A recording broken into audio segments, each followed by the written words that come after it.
নমস্কার, আমি শুভম। আমরা মহাভারতের কাহিনী শুনছি।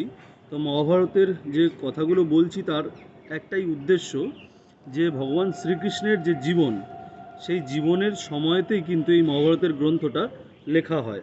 এবং অন্যান্য যেগুলো গ্রন্থগুলো আছে, যেমন ভাগবত বলুন, অন্যান্য যে গ্রন্থ আছে সেই গ্রন্থগুলো কিন্তু ভগবানের জীবনের সময়ের নয়, সেগুলো ভগবানের জীবনের সময়ের পরের।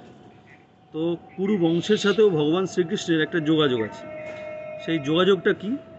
যোগাযোগটা এটাই যে কুন্তী ছিলেন ভগবান শ্রীকৃষ্ণের পিসি, কিন্তু কুন্তী ভোজের সাথে শ্রীকৃষ্ণের সম্পর্ক কি এটা আমরা বুঝতে পারি না। তো সেটাই আজকে ক্ল্যারিফাই করব আমি। তো সুরসেন বলে একজন রাজা ছিলেন। তো সুরসেন যাদব বংশের একজন রাজা ছিলেন। তিনি ছিলেন বসুদেবের বাবা, এবং বসুদেব ছিলেন শ্রীকৃষ্ণের বাবা। অর্থাৎ শ্রীকৃষ্ণের ঠাকুরদাদার নাম ছিল সুরসেন। এই সুরসেনের সাথে কুন্তী ভোজের খুব ভালো সম্পর্ক ছিল, তো বন্ধুত্বের সম্পর্ক ছিল। কিন্তু কুন্তী ভোজের কোনো সন্তান হচ্ছিল না। সেই জন্যে সুরসেন বললেন, আমার যদি প্রথমে সন্তান হয়, আমি আমার প্রথম সন্তান তোমায় দেব।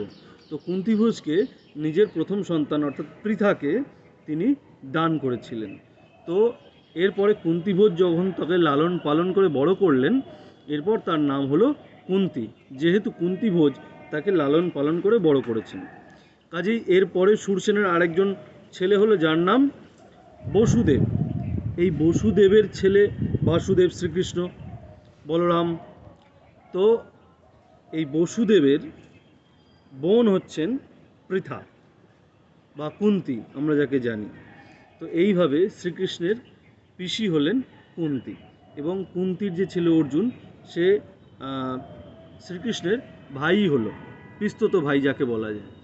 তো মহাভারতের এরকম অনেক ইন্টারেস্টিং ভিডিও আছে, যেগুলো আমি আপনাদের সামনে আনবো।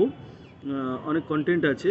তো আপনারা আমার এই চ্যানেলটা সাবস্ক্রাইব করে নিন, হ্যাঁ, আর লাইক করে দিন।